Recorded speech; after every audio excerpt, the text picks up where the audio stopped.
안녕하세요. 반석팀의 조미성 자매입니다. 지난 은혜들을 돌아보며 감사하고 새로운 결심, 헌신의 시간을 주신 하나님께 감사합니다. 전 중앙대학교 경영학부를 졸업했습니다. 저는 모태신앙입니다. 하나님께서는 저희 가정에 큰 은혜를 많이 베풀어 오셨습니다. 저도 어릴 적부터 하나님을 무척 알고 싶어 했습니다. 중고등학교 때 새벽기도, 부흥회도 많이 다녔고 평일에 학교 가기 전 학교 끝난 후에 교회에 들러서 1시간씩 기도하며 찬양하는 것이 큰 즐거움이었습니다.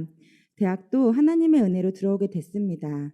하지만 대학에 오면서 모든 게 무너졌습니다. 세상이 너무 좋아 보였습니다. 예수님을 믿지 않는 대학 친구들이 오히려 재밌고 신나 보였습니다. 운동권과 다른 동아리들을 열심히 쫓아다니면서 저에게 은혜를 베풀어 오신 하나님을 잊기 시작했습니다. 운동권에 깊이 빠져들던 중에 많은 폐단을 직접 보게 됐고 두려워서 운동권에서 도망을 쳤습니다.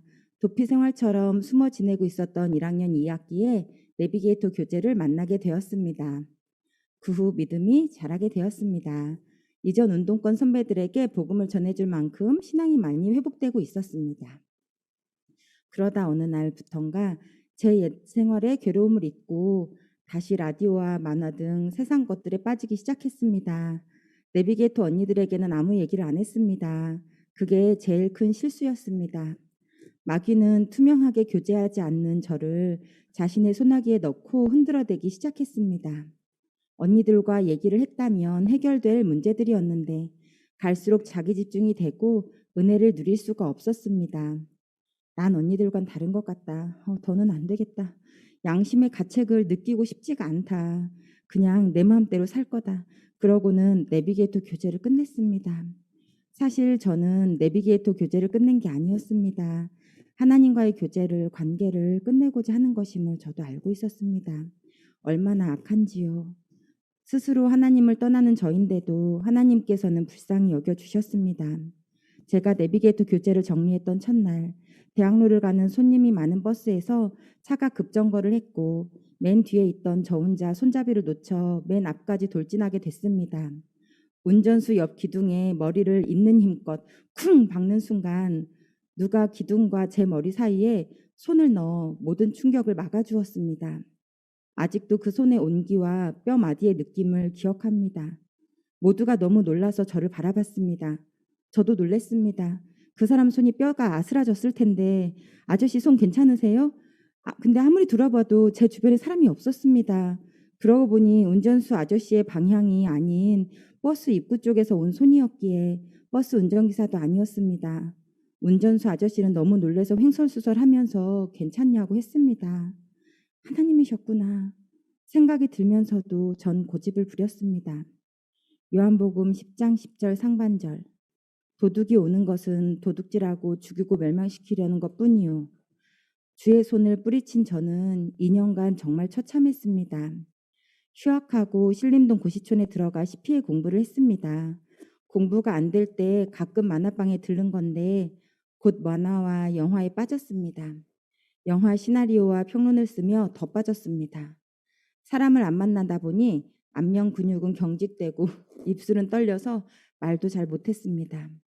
부모님의 20억이 넘는 빚은 갈수록 많아졌고 빚 속에서 부모님의 싸움은 갈수록 커졌습니다. 모든 것이 꼬이고 어려웠습니다. 제 심장은 갈수록 오그라들고 아팠습니다. 아침에 일어날 때마다 두려웠습니다. 하늘은 녹 같고 바닥은 철 같다고 생각했습니다. 나를 도와줄 이는 아무도 없구나. 오늘 하루를 또 어떻게 살아가지? 생각하며 낙담이 되었습니다. 하나님을 떠났던 저는 어디에서도 긍휼을 얻을 수가 없었습니다. 주님을 떠났던 2년의 마지막 때쯤 유니버설 픽처스에서 한국의 모니터 요원 100명을 모집했습니다. 미국 본사로의 초청, 본사 취업 기회, 그들의 의견이 영화에 반영되는 것, 그들을 위한 시사회장이 따로 마련되는 것 등 특전이 대단했습니다. 워낙 영화에 빠져서 살던 터라 여기서라도 밥벌이를 해야 한다 생각했습니다. 자기소개서를 썼습니다. 나에게 있어 영화는 현실이다. 영화를 영화라 부르는 사람들에게서 모욕감을 느낀다. 나는 오늘도 영화 주인공이 내가 되어 그들의 세상에서 웃으며 즐기며 숨을 쉰다 등 발표 날 제 이름과 아이디가 있었습니다. 이상하게도 무서웠습니다. 내가 한국의 미치광이 대표 100명에 드는구나. 그리고 큰 뱀이 입을 쩍 벌리고 제 앞에 있는 것 같았습니다. 그 속으로 들어갔다간 이젠 빠져나올 수 없을 것 같다는 생각이 들었습니다. 이젠 충분하다는 소리가 제 옆에서 들리는 듯 했습니다. 두려움에 사로잡혀 그날 후 제 아이디 삭제 등 모든 활동을 접었습니다. 다니던 영화관, 만화방이 날 잡을까 두려워서 돌아서 가게 되었습니다. 낮에 잠을 자고 있는데 갑자기 웬 여자분이 저에게로 와서 무릎을 꿇으셨습니다. 제 손을 따뜻하게 너무 간절하게 잡으시더니 굵은 눈물을 뚝뚝 흘리며 우셨습니다. 하나님, 이 딸을 불쌍히 여겨주세요. 이 딸을 불쌍히 여겨주세요. 어찌나 간절히 기도하시는지 꿈인지 생신지 분간을 할 수 없었고 또 두려워서 소리가 나오지도 않았습니다. 심장이 오그라들고 숨도 안 쉬어졌습니다. 한참을 그러다 어느 순간 깼습니다. 꿈이었구나. 한참을 움직이지를 못하다가 조심히 일어나서 엄마에게 전화를 했습니다. 엄마, 나 위해서 기도했어? 엄마는 한참 일하는 중이셨고 무슨 말이냐 하셨습니다. 누굴까? 하나님이 살아계시는구나. 날 다 보고 계시는구나. 그날부터 다시 교회를 나가기 시작했습니다. 그런데 교회에 앉아 있으면 머릿속에서 테트리스 소리가 크게 울리고 영화 주인공이 요란한 파티를 벌리고 도무지 집중을 할 수가 없었습니다. 내비게이터로 다시 오고 싶었지만 염치가 없었습니다. 몇 달 후 자매님께서 저를 보셨다고 합니다. 불쌍한 마음이 드셔서 리더 언니를 보내셨고 언니는 예전에 행복하지 않았냐며 교제를 권했습니다. 저는 아무렇지도 않게 괜찮아요. 지금도 행복해요. 라고 했습니다. 그런데 언니와 헤어진 후 하나님께서는 제 마음에 한마디를 던지셨습니다. 이게 마지막 기회일지도 몰라. 순간 아니야, 더 이상 이렇게 살고 싶지는 않아. 자리에서 벌떡 일어나 언니를 다시 찾아 교제를 시작하게 됐습니다. 이렇게 저희 파란만장했던 흑 역사는 마치게 되었습니다.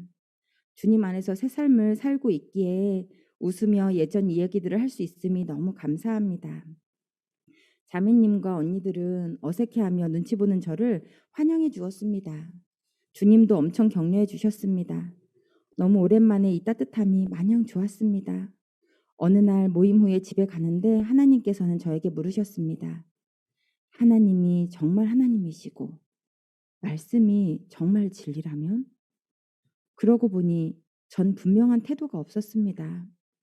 감정적으로 받쳐지면 다 하지만 안 믿어지면 아예 생각도 안 하곤 했습니다. 종교란에 기독교라고 쓸 뿐 살아계신 하나님이라고 믿는 사람은 아니었던 것 같습니다. 하나님이 정말 살아계시고 말씀이 진리라면 저 정말 이렇게 살면 안 돼요. 하나님, 저 정말 분명히 해볼게요. 하나님, 그것을 확실히 알 수 있게 도와주세요. 간절히 기도했지만 막상 뭘 해야 할지는 모르겠어서 리더 언니가 얘기하는 것을 하기로 했습니다. 언니가 오늘 뭐 할 거니? 물어보면 모르겠어요 라고 했습니다. 그러면 언니가 성경 열심히 읽고 기도도 열심히 하고 농구도 열심히 하라고 등 얘기해 주었습니다. 잊을세라 머리에 되뇌이고 있다가 수첩에 적고 밑줄을 그어가며 하루 동안 열심히 순종했습니다. 죄도 열심히 지어본 만큼 나 스스로 열심히 했다고 얘기할 수 있을 만큼 열심히 하려 했습니다. 하루에 창세기 출애굽기를 읽고 수첩에 성경 열심히 읽기에 밑줄 긋고 기도할 때 앞에 계신 하나님을 간절히 잡고 매달리라고 하길래 정말 머릿속을 하나님을 이렇게 그리며 그 옷자락을 이렇게 잡는 신용을 하며 땀을 흘리며 간절히 하나님 간절히 기도하며 기도에 밑줄 긋고 하루에도 수십 번 바뀌는 마음 때문에 주먹을 꽉 쥐고 이러면 안 돼. 더 이상 예전으로 돌아가고 싶지 않아. 다짐하고 기도했습니다. 집에 갈 때면 한정거장 전에 미리 내려 다음 날을 위한 여리고 기도를 했습니다. 하나님, 제 여리고를 무너뜨려 주세요. 늦게 일어나면 TV가 보고 싶어지고 게을러지길래 새벽 6시면 집에서 나왔고 밤 11시 후에 집에 들어갔습니다. 그러던 중에 요한복음 16장 24절을 새롭게 생각하게 되었습니다. 지금까지는 너희가 내 이름으로 아무것도 구하지 아니하였으나 구하라 그리하면 받으리니 너희 기쁨이 충만하리라. 하나님, 제가 기도하면 하나님이 살아계시기에 들으시는 거고 또 들으시니까 주시는 거라고요? 그렇구나. 그럼 믿고 구할게요. 들으시는 거죠. 하나님, 청바지를 주세요. 예수님의 이름으로 기도했습니다. 며칠 후 엄마는 저에게 청바지를 택배로 보내주셨습니다. 청바지가 4개가 있었습니다. 엄마가 사준 적이 없던 좋은 브랜드였습니다. 신기했습니다. 하지만 생각이 들었습니다. 내가 청바지가 필요한 것을 엄마는 아시는데 하나님, 그럼 이건 하나님만이 들으신 게 아닌데. 하나님 죄송해요. 전 명확한 게 필요해서 그래요. 하나님 다시 기도할게요. 아무도 짐작할 수 없는 것. 하나님이 살아계시기에 제 기도를 들으셨기에 주셨다는 게 확실한 걸로 다시 기도합니다. 하나님, 저에게 영어 성경책을 주시되 뉴 인터내셔널 버전, NIV 버전으로 주시고 또 제 생일 선물로 주세요. 크기는 작고 글씨는 큰 걸로 주세요. 예수님의 이름으로 기도했습니다. 아멘. 매일을 기도했습니다. 이 기도를 할 때면 입도 뻥끗 안 했습니다. 행여나 누가 알세라 볼세라 영어 성경책에 관심도 안 가졌습니다. 드디어 정말 제 생일이 되었습니다. 소포가 안 왔습니다. 그런데 이상한 건 제가 전혀 불안해하지 않았고 실망하지 않았습니다. 매일 성경을 읽고 기도를 하다 보니 하나님께서 선하게 하실 것에 대한 믿음이 자라 있었습니다. 다음 날 저녁 집에 갔는데 친구에게서 생일 선물이라며 소포가 와 있었습니다. 크기가 작았습니다. 별 생각 없이 뜯었는데 홀리 바이블, 뉴 인터내셔널 버전. 옷주머니에 넣어보니 주머니에 들어가는 작은 사이즈였습니다. 펴보니 여백이 별로 없이 큰 글씨로 꽉 차게 편집되어 있었습니다. 하나님께서 내가 들었어 하시는 것 같았습니다. 머리를 굉장히 세게 얻어맞는 것 같았습니다. 심장이 뛰어 누워도 잠을 잘 수가 없었습니다. 하나님 정말 살아계시는구나. 어떡해. 그러면 지금껏 내가 한 말이나 행동들도 다 보셨겠구나. 그런데 내가 왜 안 죽었지? 왜 참아주신 거지? 주의 살아계심 앞에 너무나 떨렸습니다. 하나님은 살아계시다. 하나님의 말씀은 진리이다. 하나님 직면하겠습니다. 모르는 척, 못 들은 척 안 하겠습니다. 내가 모르니까 물어보며 배우겠습니다. 하나님 도와주세요. 제가 이렇게 살지 않게 이제 도와주세요. 명확한 태도로 살아갈 수 있게 도와주세요.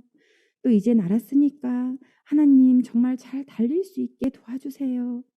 간절히 기도했습니다. 창세기 12장 2에서 3절. 여호와께서 아브라함에게 이르시되 너는 너희 본토 친척 아비집을 떠나 내가 내게 지시할 땅으로 가라. 내가 너로 큰 민족을 이루고 내게 복을 주어 내 씨로 큰 민족을 이루게 하리니 너를 축복하는 자는 내가 복을 내리고 너를 저주하는 자는 내가 저주하리라. 하나님은 쓰레기 같은 저를 데리고 오시더니 넌 귀한 사람이야. 넌 아브라함이야. 널 통해 새 역사가 시작될 거야. 기대해 하셨습니다. 아멘 하고 받고 기대했습니다. 이사야 49장 6절. 내게서 날 자들이 오래 황폐된 곳들을 다시 세울 것이며 너는 역대 파괴된 기초를 쌓으리니 너를 일컬어 무너진 데를 수보하는 자라 할 것이며 길을 수축하여 거할 자가 되게 하리라. 너의 삶 하나조차 감당 못하는 미성아, 내가 널 불렀어. 너는 사람을 키울 거야. 너를 통해 많은 주님의 일꾼들이 일어나게 될 거야. 기대해. 아멘. 그리고 실제로 저 같은 사람을 통해 사람들이 주님께 돌아오기 시작했습니다. 너무 감격스러웠습니다. 어느 날 제가 주를 떠남으로 인해 많은 영혼들의 구원의 기회를 내가 잃게 했구나 알게 됐습니다. 하나님께 너무 죄송했고 마음이 아팠습니다. 뇌재 때문에 기회를 잃은 사람들에게 너무 미안했습니다. 지난 세월을 자백하며 삼손이 기둥을 밀며 참 밀었던 그 심정으로 간절히 기도했습니다. 주님, 제가 주 안에 있었다면 오게 됐을 사람들 지금이라도 데려와 주세요. 제가 잘못했습니다. 그들을 불쌍히 여겨주세요. 간절히 기도했습니다. 얼마 후 졸업한 지 한참 된 운동권 선배들 몇 명을 갑자기 캠퍼스에서 만나 복음을 전하게 해주셨습니다. 그들 중에 몇은 영접을 했습니다. 그리고 저와 동갑의 친구들이 갑자기 교제로 많이 연결되어 잘 배워갔고 영화계에서도 자매들이 생겼습니다. 그 자매들을 볼 때마다 하나님의 응답 같아 저 혼자 은혜롭고 감사합니다. 저의 집에도 굉장한 은혜를 베풀어 주셨습니다. 하나님께서는 가족의 짐을 주님께 맡기고 먼저 그의 나라와 그의 의를 구하라 하시더니 또 내 짐을 다 주님께 맡겨 버리라고 의인의 요동함을 허락지 않는다고 주님 도와주시겠다고 하시더니 정말 주님 축복해 주셨습니다.